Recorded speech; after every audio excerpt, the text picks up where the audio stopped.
Hello student, তোমরা যারা ক্যালকাটা ইউনিভার্সিটির আন্ডারে সেমিস্টার 6-এর ছাত্রছাত্রী আছো এবং তোমাদের রাষ্ট্রবিজ্ঞান সাবজেক্টে অনার্স আছে, তোমাদের জন্য আজকের ক্লাসটা খুবই গুরুত্বপূর্ণ।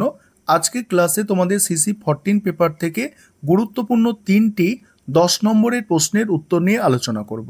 প্রথম প্রশ্ন যেটা আছে দেখো, 2022 সালে পরীক্ষা এসেছে, একটি অর্থবর্ষে বাজেট প্রণয়নের তাৎপর্য আলোচনা করো। কিভাবে লিখলে তোমরা ভালো নম্বর পাবে এই প্রশ্নের উত্তরগুলো দেখলে সেটা বুঝতে পারবে। তোমাদের 100 শব্দের মধ্যে কিন্তু ক্যালকাটা ইউনিভার্সিটি 10 নম্বরের প্রশ্নের উত্তর করতে বলেছে। সেক্ষেত্রে তোমাদের সংক্ষেপে সম্পূর্ণ ডাটা অর্থাৎ সব তথ্যটা কিন্তু দিতে হবে, তবে তুমি ছোট করে লিখতে হবে, কিন্তু সব তথ্য যাতে তার মধ্যে থাকে, তাহলেই তুমি ভালো নম্বর পাবে। কিভাবে লিখবে অ্যান্সার দেখলে বুঝতে পারবে। দেখো, বাজেট একটি রাষ্ট্রের বার্ষিক আয় ব্যয়ের পরিকল্পনা। ভারতের সংবিধানের 112 নম্বর অনুচ্ছেদ অনুযায়ী কেন্দ্রীয় সরকার সংসদে প্রতি অর্থবর্ষের জন্য একটি আয় ব্যয়ের বিবরণ পেশ করে বা রিপোর্ট পেশ করে, যাকে কেন্দ্রীয় ভাষায় বাজেট বলে। অর্থবর্ষ বলতে বোঝায় 1 এপ্রিল থেকে পরবর্তী বছরের মানে 1 এপ্রিল থেকে পরবর্তী বছরের 31 মার্চ পর্যন্ত সময়কাল। এই সময়ের জন্য বাজেট প্রণয়ন অত্যন্ত তাৎপর্যপূর্ণ। প্রথমত, বাজেট একটি পরিকল্পনামূলক দলিল যা সরকারকে তার নীতি ও উন্নয়নমূলক লক্ষ্যে পৌঁছাতে সাহায্য করে। স্বাস্থ্য, শিক্ষা, পরিকাঠামো, কৃষি ইত্যাদি ক্ষেত্রে কী পরিমাণ ব্যয় বরাদ্দ করা হবে তা বাজেটের মাধ্যমে নির্ধারিত হয়। দ্বিতীয়ত,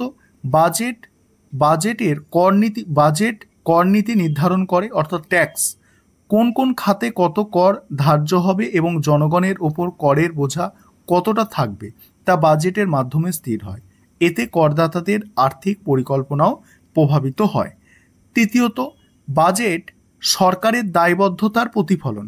বাজেটের মাধ্যমে সংসদ ও জনগণ জানতে পারে সরকার বিগত বছরে কিভাবে অর্থ ব্যয় করছে এবং নতুন বছরে কোন খাতে অগ্রাধিকার দিচ্ছে। তারপরে চতুর্থ, বাজেট অর্থনৈতিক স্থিতিশীলতা বজায় রাখতে সাহায্য করে। মুদ্রাস্ফীতি, বেকারত্ব ও অর্থনৈতিক বৈষম্য নিয়ন্ত্রণে বাজেটে বিভিন্ন নীতি গ্রহণ করা হয়। তারপরে কি, অতএব একটি অর্থবর্ষে বাজেট প্রণয়ন কেবল আয় ব্যয়ের হিসাব নয়, বরং রাষ্ট্রের অর্থনৈতিক, সামাজিক ও রাজনৈতিক রূপরেখার গুরুত্বপূর্ণ নির্দেশক। এটি সরকারের কর্মপন্থার দিশা নির্ধারণ করে এবং গণতান্ত্রিক দায়বদ্ধতা বজায় রাখে। তারপরে কি বলা হচ্ছে দেখো, পরের প্রশ্ন যেটা আছে দেখো, ভারতীয় প্রশাসনে লোকপালের গুরুত্ব বিশ্লেষণ করো। লোকপাল হলো এমন একটি প্রতিষ্ঠান যা সরকারের উচ্চ পর্যায়ে দুর্নীতির অভিযোগের তদন্ত। এটি একটি স্বাধীন ও নিরপেক্ষ সংস্থা হিসাবে কাজ করে, যার মূল লক্ষ্য হল প্রশাসনের স্বচ্ছতা ও দায়বদ্ধতা নিশ্চিত করা। লোকপাল ও লোকায়ুক্ত আইন 2013 অনুযায়ী ভারতে লোকপাল প্রতিষ্ঠিত হয়। পরের অংশটুকু আলোচনা করব এবং আরও একটি প্রশ্নের উত্তর আলোচনা করব। তার আগে যে বিষয়টা তোমাদের বলার আছে, তোমাদের জন্য স্টাডি মেটেরিয়াল তৈরি করা হয়েছে। তোমরা যদি 6 সেমিস্টার পলিটিক্যাল সায়েন্স অনার্সের কোনো পেপারের স্টাডি মেটেরিয়াল পারচেস করতে চাও বা 4টে পেপারেরই স্টাডি মেটেরিয়াল পারচেস করতে চাও, সেক্ষেত্রে নিচে যে নম্বর আছে এই নম্বরে যোগাযোগ করে স্টাডি মেটেরিয়াল পারচেস করতে পারো। এবারে দেখো, এখানে প্রথমত কি বলা হচ্ছে, ভারতীয় প্রশাসনে লোকপাল একটি শক্তিশালী গণতান্ত্রিক নজরদারি সংস্থা। এটি প্রধানমন্ত্রীর কার্যালয় সহ কেন্দ্রীয় সরকারের মন্ত্রী আমলাদের বিরুদ্ধে দুর্নীতির অভিযোগ খতিয়ে দেখার অধিকার রাখে। এর ফলে নির্বাহী শাখাগুলোর জবাবদিহিতা বাড়ে। নেক্সট, দ্বিতীয়ত, লোকপাল প্রশাসনের স্বচ্ছতা ও ন্যায়ের পথে পরিচালনায় সাহায্য করে। এটি তদন্ত এবং বিচারের সুপারিশ করতে পারে, ফলে আমলাতান্ত্রিক অনিয়মের বিরুদ্ধে কার্যকর ব্যবস্থা নেওয়া সম্ভব হয়। তারপর তৃতীয়ত, লোকপালের অস্তিত্ব জনগণের বিশ্বাস ফিরিয়ে আনতে সাহায্য করে।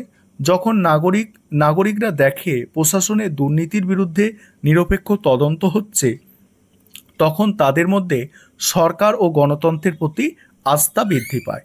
চতুর্থ, লোকপাল দুর্নীতির বিরুদ্ধে প্রতিরোধ গড়তে প্রশাসনকে নৈতিকভাবে শৃঙ্খলিত রাখে। এটি কর্মচারীদের মধ্যে সততার মানসিকতা গঠনে ভূমিকা রাখে। অতএব বাস্তবে লোকপালের ক্ষমতা, কাঠামো, কার্যকারিতা নিয়ে এখনও অনেক বিতর্ক রয়েছে, তবুও একটি কার্যকর লোকপাল ব্যবস্থার মাধ্যমে প্রশাসনিক শুদ্ধতা ও জনকল্যাণমূলক শাসন নিশ্চিত করা সম্ভব। তারপরে কি বলা হচ্ছে দেখো, অতএব ভারতীয় প্রশাসনে লোকপাল একটি অত্যন্ত গুরুত্বপূর্ণ প্রতিষ্ঠান, যা দুর্নীতি বিরোধী লড়াইয়ের কেন্দ্রবিন্দুতে রয়েছে। তারপরে কি, সংবিধানের ৭৩ ও ৭৪তম সংশোধনের প্রেক্ষিতে স্থানীয় সরকারের প্রকৃতি সংক্ষেপে আলোচনা করো। এটাও মোস্ট ইম্পর্টেন্ট একটা প্রশ্নের উত্তরটা দেখে নাও। ভারতের সংবিধানে ৭৩ ও ৭৪তম সংশোধনীর মাধ্যমে গ্রামীণ ও শহরাঞ্চলে স্থানীয় স্বায়ত্তশাসিত প্রতিষ্ঠানগুলিকে সাংবিধানিক স্বীকৃতি প্রদান করা হয়। এই দুই সংশোধনী স্থানীয় সরকারের প্রকৃতি, কাঠামো, কার্যকারিতা নির্ধারণে ঐতিহাসিক ভূমিকা পালন করে। ৭৩তম সংশোধনী অনুযায়ী গ্রামীণ অঞ্চলে পঞ্চায়েতি রাজ ব্যবস্থা প্রতিষ্ঠিত হয়। এর ফলে তিনটি স্তর পঞ্চায়েতের গ্রাম পঞ্চায়েত, পঞ্চায়েত সমিতি ও জেলা পরিষদ গঠনে বাধ্যতামূলক হয়। সংশোধনের মাধ্যমে সংবিধানের ১১তম তফসিলি সংযোজন করা হয়, যেখানে পঞ্চায়েতের ২৯টি বিষয় উল্লেখ করা হয়েছে। ৭৪তম সংশোধনী শহরাঞ্চলের জন্য নগরপালিকার ব্যবস্থা প্রবর্তন করে, আর এই সংশোধনী অনুযায়ী পৌরসভা, পৌর পরিষদ ও নগর নিগম গঠনে বিধান করা হয়। সংবিধানের ১২তম তফসিলি সংযোজন করে পৌর সংস্থার দায়িত্ব নির্ধারণ করা হয়। তারপর কি, উভয় সংশোধনীর মাধ্যমে স্থানীয় সরকারগুলিকে নিয়মিত নির্বাচন, অর্থনৈতিক ক্ষমতা, পরিকল্পনা প্রণয়ন ও সামাজিক ন্যায় বিচারের অধিকার দেওয়া হয়। এতে অংশগ্রহণ, গণতন্ত্রের প্রসার ঘটে এবং গ্রামীণ শহরাঞ্চলে উন্নয়ন ত্বরান্বিত হয়। আর এই সংশোধনগুলি স্থানীয় সরকারকে একটি স্বায়ত্তশাসিত, গণতান্ত্রিক ও দায়িত্বশীল প্রতিষ্ঠান হিসাবে গড়ে তুলেছে, যা তৃণমূল পর্যায়ে জনগণের চাহিদা পূরণে গুরুত্বপূর্ণ ভূমিকা পালন করে।